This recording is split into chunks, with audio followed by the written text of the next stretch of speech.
Hello' বন্ধু-বান্ধৱীসকল, কি খবৰ? আপোনালোকৰ খবৰ নিশ্চয় ভাল। পুনৰ এটা মিনি ব্লগলৈ স্বাগতম জনাইছোঁ। আৰু মই এইটো ভিডিঅ' বনাম বুলি বনোৱা নাছিলোঁ।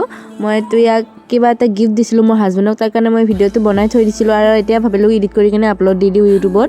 তো 30 এপ্ৰিলৰ দিনা আমাৰ বহুত স্পেচিয়েল দিন হয়, কাৰণ 30 এপ্ৰিলত আমাৰ বিয়া হৈছিল। তো আমাৰ এইবাৰ 3 বছৰ হ'ল বিয়া হোৱা। আৰু এয়া মোৰ হাজবেণ্ড হয়।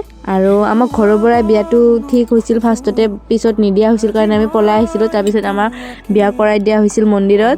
তো সেই দিনটো আজি 30 এপ্ৰিল আৰু আমিতো বহুত সুখী আছোঁ এতিয়া, আৰু আগলৈকে যেন এনেকৈ সুখী হৈ থাকোঁ সেয়াই ভগৱানৰ ওচৰত প্ৰাৰ্থনা কৰিলোঁ।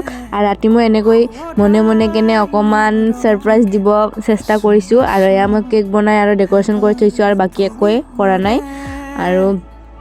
আৰু মোৰ ইউটিউব চেনেলটো যিমানেই ছাবস্ক্ৰাইবাৰ নহওক কিয় সেয়া মোৰ ফেমিলি হয়। তো আপোনালোকে মোক আশীৰ্বাদ কৰিব বুলি মই আশা কৰিলোঁ। আমি যাতে সদায় এনেকৈ হাঁহি ধেমালিৰে একেলগে থাকিব পাৰোঁ।